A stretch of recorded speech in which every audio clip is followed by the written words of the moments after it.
Salut les traders, dans cette vidéo je vais t'introduire la notion de risk on et risk off sur le marché du Forex pour que tu puisses au mieux comprendre le sentiment dans lequel le marché se situe pour prendre des positions cohérentes sur le marché du Forex. Donc pour calculer ce sentiment de risque, on va utiliser une combinaison d'indices de matières premières et des rendements obligataires américains pour justement connaître ce sentiment de risk on ou risk off. Donc on se retrouve actuellement sur TradingView, sur le graphique de rendement américain à 10 ans. Donc on est en données daily. Donc chaque bougie de cotation sur ce graphique représente une journée. Donc on va directement commencer cette introduction sur le sentiment de risk on, risk off du marché avec les rendements obligataires à 10 ans. Donc dans cette analyse, on ne va pas prendre en compte l'analyse fondamentale qui, elle, va grandement aussi influencer ces rendements. Donc, quand on se rend sur les rendements obligataires à 10 ans américains, bah, on constate aisément que finalement, le prix nous fait des plus hauts, plus hauts que les précédents. Donc, si tu prends cette théorie d'eau, eh ben, tu te rends compte que finalement, les rendements américains à 10 ans sont pour le moment dans une tendance qui va être haussière et celle-ci risque de continuer encore un petit peu.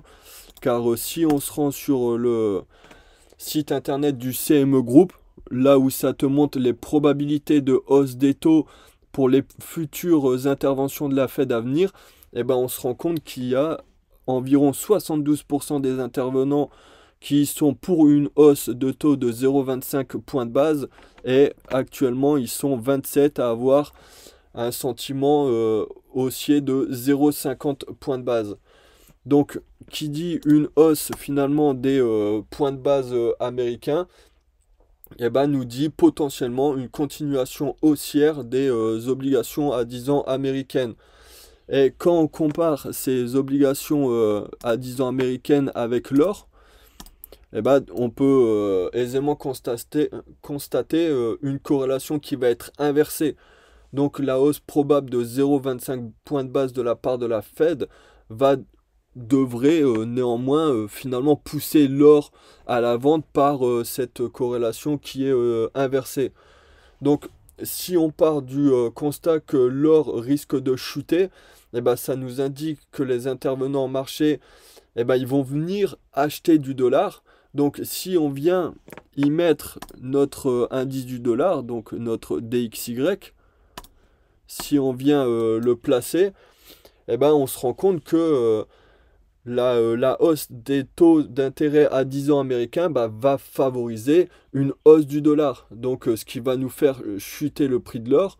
Donc vérifier les rendements à 10 ans va donc être utile pour les personnes qui vont vouloir se donner une idée du dollar. Donc si celui-ci a des chances de plutôt continuer cette tendance haussière ou finalement va plutôt dégonfler, ce qui va leur permettre d'intervenir sur le marché de l'or, parce que je sais qu'il y a énormément de personnes qui aiment trader le gold, ou plus particulièrement pour les personnes qui vont vouloir venir trader l'euro USD. Donc en parlant de l'euro USD, on va se rendre sur le graphique de l'euro dollar. Donc pour les personnes qui vont venir à trader l'euro USD, eh ben, garder un œil sur ces rendements américains à 10 ans eh ben, va pouvoir leur permettre de prendre au mieux des décisions.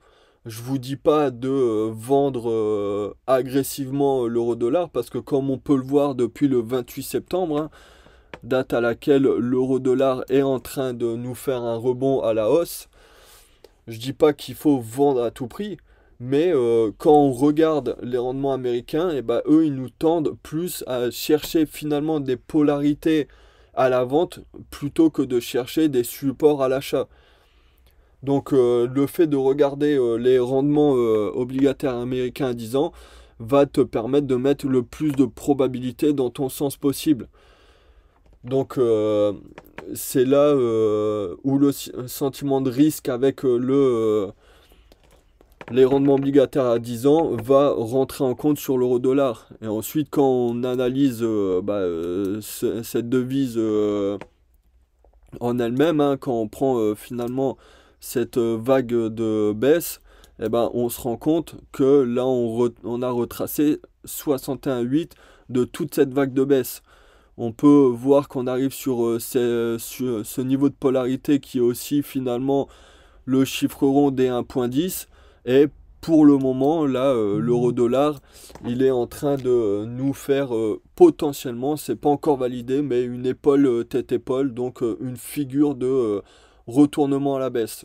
Elle n'est pas encore validée, la ligne de cours est conservée, mais on est peut-être dans cette optique d'épaule tête-épaule, donc finalement une continuation à la hausse du dollar et une baisse de notre indice l'euro. Donc ça c'était la première partie avec les rendements obligataires à 10 ans pour au mieux les interpréter et se servir de ça comme un indice contrarien dans votre utilisation du trading. Donc maintenant pour intervenir sur la deuxième partie, eh ben, je vais devoir vous parler des notions de devises à risque et finalement de devises de valeur refuge. Donc pour t'introduire cette deuxième partie, bah, tu dois connaître finalement les devises à risque et les devises à valeur refuge. Donc tout ce qui va être devises à risque dans un sentiment de risque off. Donc les intervenants ne vont pas vouloir prendre de risques. Donc finalement les devises à risque, elles vont en pâtir. Donc les devises à risque, ça sera le dollar australien, le dollar néo-zélandais, car on va dire que ce sont des monnaies dites commodity currency. Donc ces monnaies vont avoir tendance à chuter quand on va passer en risk off. Et ensuite on aura aussi le dollar canadien et la livre sterling. A contrario, dans un risk off, eh ben, les devises valeur refuge telles que le dollar, le franc suisse et le yen japonais, elles auront tendance à s'apprécier, donc à augmenter. Donc pour comment nous on va utiliser finalement ce sentiment de risk off, risk on sur le marché avec notre indice du S&P 500. On va avoir besoin du S&P et du VIX. Donc le VIX, si tu connais pas, ça va être l'indicateur de la peur. Ça va nous montrer la volatilité sur les indices tels que le S&P. On se rend compte que ici, le 13 octobre, on avait fait un pic sur l'indice de volatilité. Et ben, si on se rend compte, si on retourne sur finalement notre S&P, on se rend compte que le 13 octobre, au niveau du pic de volatilité de la peur, eh ben, le prix est revenu nous refaire une petite impulsion à la hausse. Et sur notre indice du VIX, on se rend compte que finalement cette zone des 34 avait fait pas mal de fois office de résistance sur le prix. Donc on s'attendait au contact de ce niveau à une potentielle chute du VIX, donc une potentielle chute de la peur des intervenants, donc par corrélation inversée à une hausse de notre indice S&P. Donc c'est pour ça qu'utiliser le S&P et le VIX comme indicateur de risk on, risk off, risk on, eh ben, va être intéressant pour ton trading. Donc le S&P, hein, je te le représente pas, je pense que tu dois le connaître, hein, c'est tout simplement les 500 plus grosses entreprises américaines et c'est de là qu'on va en dégager ce sentiment de risque. Donc finalement, comment on va trader ce sentiment de risque sur le marché du FX, hein, on va se rendre compte que là on est plutôt dans un sentiment de risk off. Donc qu'est-ce qu'on va faire? Bah moi je vais personnellement essayer de chercher tout ce qui va être de la vente du dollar australien parce que c'est une paire de devises que j'affectionne. Mais comme je t'ai dit que là on rentre dans un sentiment de risk off, et bah le dollar australien lui aura tendance à bah, à chuter ou à monter selon laquelle paire de devises tu le regardes. Si par exemple actuellement je regarde l'USD-AUD, eh ben, cette paire de devises va plutôt avoir tendance à monter. Donc comme on arrive sur un sentiment de risque off, eh ben, je vais plutôt chercher des polarités à la vente. Donc on a cette zone des 1,56, chiffre rond, et cette zone des 1,54. Si réellement le VIX venait à rebondir sur cette zone, dans lequel les intervenants du marché voudraient venir prendre du risque, et ben finalement on se trouve actuellement sur une très bonne zone de short. Si à contrario notre VIX vient à casser à la baisse et vient rechercher par exemple les 14, et ben je m'attendrai à une correction un peu plus agressif sur mon USD-AUD, donc ce qui me ramènerait à peu près sur les niveaux des entre 1,54 et 1,56 sur cette zone. Donc tant que le VIX ne me montre pas réellement de direction, je vais rester en stand-by et une fois qu'il vient à rebondir ou à casser, je viendrai intervenir sur mon indice du Forex. Donc après, hein, actuellement, en analyse chartiste, hein, il y aurait beaucoup de choses à dire pour venir prendre une vente. Hein. Une personne qui va pas prendre en compte le sentiment de risque verrait ici un retracement de 50% de toute cette vague de baisse. On arrive sur les 50% de retracement. On a cette trendline haussière qui est nette. En plus, on peut voir aisément qu'on a voilà, de la divergence à la baisse.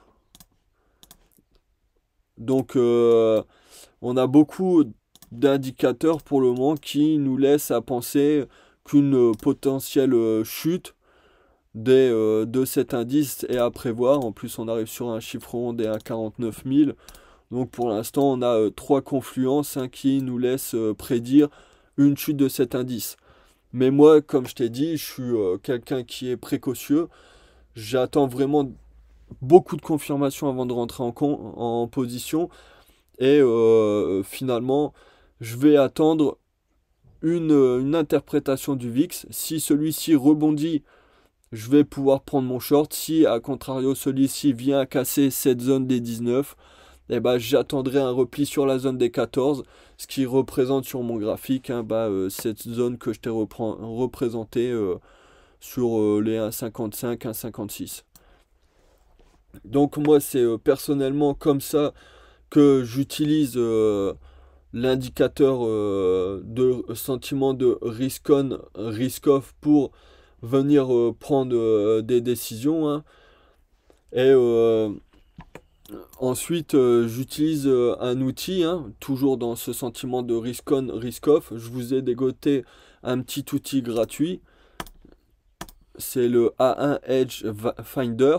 Donc cet outil va être hyper intéressant parce que déjà tout d'abord on va avoir ce sentiment de risque sans avoir potentiellement besoin de le calculer.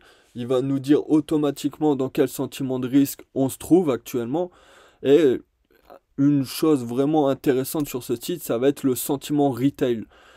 Donc moi j'ai pris une position à la vente, hein, je te la montre, c'est sur l'AUD CHF. Donc je te partage une position que j'ai prise. C'est cadeau. Donc, je suis arrivé sur mon AUD CHF. Donc, finalement, je te l'ai dit, l'AUD, une devise à sentiment risk on, risk off. Pour moi, on est dans un sentiment de risk off. Donc, les gens ne cherchent pas à prendre de risques. Donc, les devises en AUD vont avoir tendance à avoir à chuter.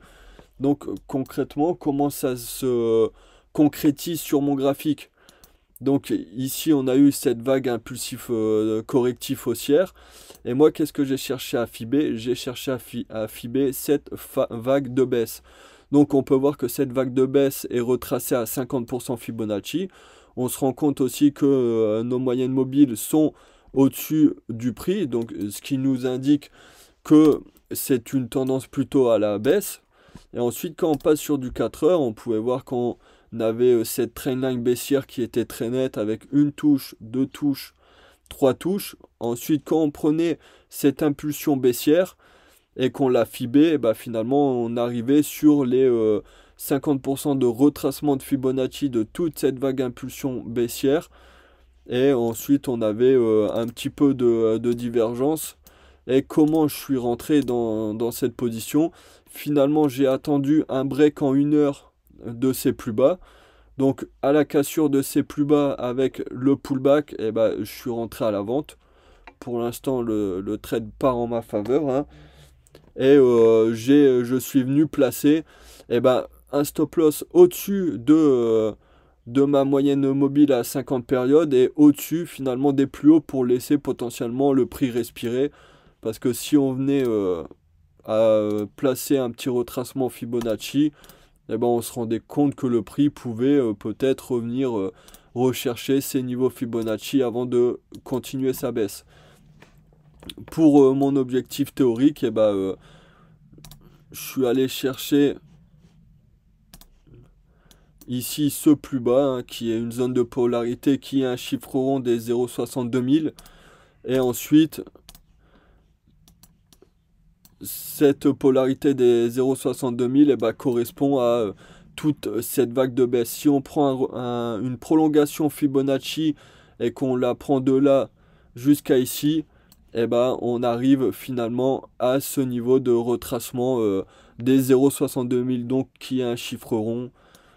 Donc pour moi, qui est un objectif intéressant à venir retargeter tant qu'on reste dans un sentiment de risk-off. Si on avait un changement de consensus, donc un changement de sentiment de risque, hein, si on repassait en risque on, eh ben je managerais cette position un peu plus agressivement. Donc là, on voit qu'on se retrouve actuellement sur des plus bas, donc potentiellement une petite prise de bénéfice de la part des personnes qui ont shorté. Donc potentiellement un petit rebond technique avant de poursuivre cette baisse. Donc comment j'utilise ce sentiment de risque? Eh ben, je vais l'utiliser en filtre négatif.